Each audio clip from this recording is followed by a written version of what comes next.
When you're responsible for someone with a mental illness or a disabled person or developmentally disabled person, it's very hard to just relax and go do a thing without worrying about them. I must learn the skill of not worrying about her next move, the next lie, the next hiding medicine under her Chuck's pad in her sofa, pitting her aides against one another. I can't control it. I didn't cause it. I can't remember a time when I ever felt free. I have always worried about what her next spiteful move is going to be. And even a helpless old woman who can't use the internet or a computer, doesn't drive, can't even stand up. She is couch bound unless someone's there to help her. And yes, I make sure people are there to help her now 5 times a day. Because I have compassion even for monsters. When have I ever had the freedom of mind to not worry about how she is, what her mood is, what terrible stunt she's causing, what the next phone call from one of the aides is going to be? Now, back in the day when she was young, I was very young, I could never just go out and have a good time. I always had to worry. Is she snooping through my room? Yes, is the answer, by the way. I had no privacy. Is she snooping through my diary? Yes, was the answer. She would search for the damn thing and then confront me on it as if I'm not allowed to talk to a piece of paper about her. Is she going through my stash? You know, it wasn't always legal. It is here in Jersey now. But I would hide. I hid it in the piggy bank. Little tiny packets of what is now legal.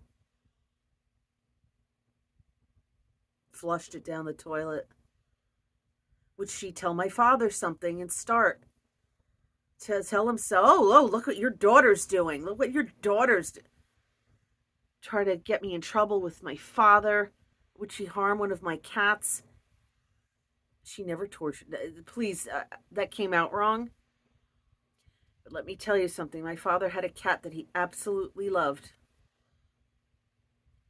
Would sit on him and purr, and that was his pal. And he was got a little listless, so she took him to the vet. And the vet said, well, he has type 2 diabetes, but we could treat it. And she had the cat put to sleep. Yes, she did that to my father. My father cried. Oh, Lise, your father cried over, I forgot the cat's name. Might have been Travis. And my father asked me, Lise, was he really that sick? I'm like, oh, God, yeah, Dad. He was in kidney failure. You did not want him to fade out. That would have been so horrible for you, Dad. And horrible for the cat. She did the right thing. He was already in I lied to spare his feelings. I've been doing that all my life with this woman, and I am tired. I just want to be free. I don't want to constantly worry. What's the next stunt she's going to pull? What's the next lie she's going to tell? What's the next manipulation? What's the next trouble she's going to cause? How will she embarrass me? Excuse me. I was having lunch with a dear friend of mine. We've been close since the eighth grade. And I said, remember the Genesis concert? We went, it was Forest Hills, back when Phil Collins was young and shirtless and did the dance with the tambourine. And they did Supper's Ready. It's just a classic old, it's something they just never did after that tour, I don't believe. Not in its entirety, certainly. And I couldn't enjoy the concert because I was so worried because we were going to get back late after she had told me I had to be home. I couldn't enjoy the concert of my lifetime, Genesis live, and they did Supper's Ready, and I couldn't relax because I was worried about coming home and her beating me with the broom, or her having torn up my room. Oh my God. Every time I've tried to have fun, it's always in the back of my mind what torture is awaiting me, what punishment. And I told her, like, Ma, the concert's in Long Island. It's at Forest Hills. This is back before cell phones. Like, if you had to call someone, you called from a payphone. I think I even, like, tried to find a payphone to call her. I'm like, we're here. Still, it's going to take us some time. And just being yelled at and screamed at, like, why did you buy tickets to a show where you knew you would be back late? Or I don't know what kind of people you're with. What good is calling me to tell me you're going to be late? You're going to be coming in after curfew. She didn't call it curfew, but you know what I mean. Like, I was always trying to do the right thing and just being bashed. Verbally, psychologically, sometimes physically bashed. And here I am at 58 years old. And I don't want to even go away on a weekend trip because I'm afraid something will happen. And if I'm not there, what'll happen? I think God wants me to learn to not let her rent space in my head any longer. Not even rent, just squats. Just squatter. She's not here. You hear how quiet it is, even though I have the noisiest neighbor on the planet living above me, but she's still right now. It's quiet here. There's no shushling, no chuchling, no somebody deliberately saying the word lunch, lunch, over and over and over so she can watch me go, because it hurts to hear that. Yeah, she's a sadist. She's been pathetic mama for a few days. I'm very lucky when she's in pathetic mama mode. She's quiet. She tries to give me a half a silent treatment. Need anything? Except her aide texted me, oh, your mother's down to only one orange. She needs oranges.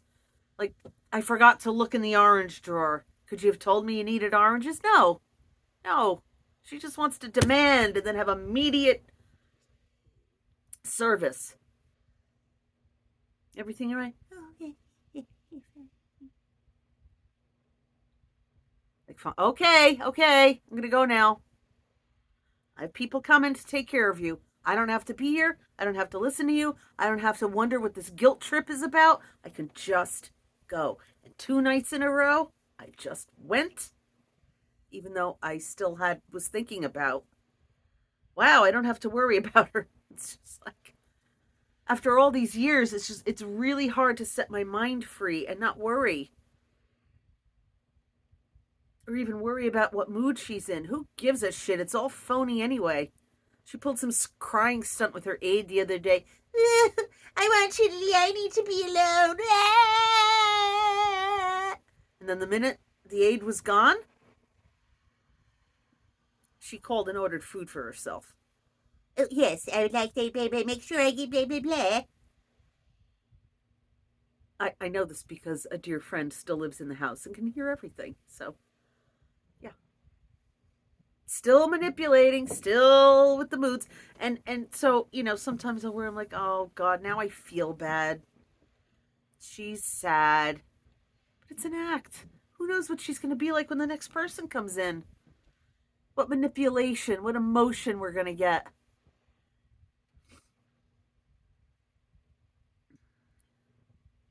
I just want to be free. Even if I put her in a home, that's the thing. I could say, screw it. I don't want to keep the house. She's got to go. And put her in a nursing home. I'd still worry about her because I know they neglect the people there. She thinks that they're going to wait on her hand and foot. That they're going to come running every time she presses that buzzer. No, that's not how it works. Well, that's not what I heard. How about we experiment and put you there? Let's try it. Let's try that. Then I would feel guilty the whole time. Like I bent over backwards to make it work. To keep her in her house. As she requested. She'll deny that, though. Well, I didn't ask you to do these. This house is supposed to pay for our retirement. We were supposed to go in a nursing home. I'm like, well, you're not in a nursing home. You're in your house. Why? I didn't tell you to keep this house. Like, oh God, oh God, oh God. Last night, I went to see The Empire Strikes Back with a live symphony orchestra. Tonight, I went to see my favorite comedian. 2 very nice nights where I didn't think about her too much until I got home just now. Now I have to make a video. I don't have to make a video, but you know.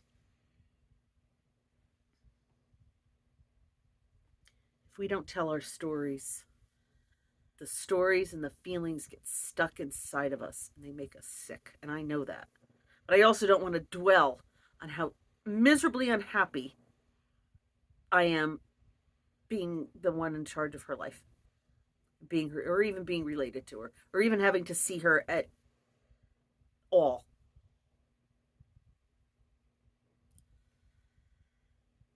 That's all I got. Thanks for listening. Please leave me a comment, even if it's just a heart. Buy my book, Diary of a Fat Girl. Tons of good stories in that one. Just get it on Amazon, baby.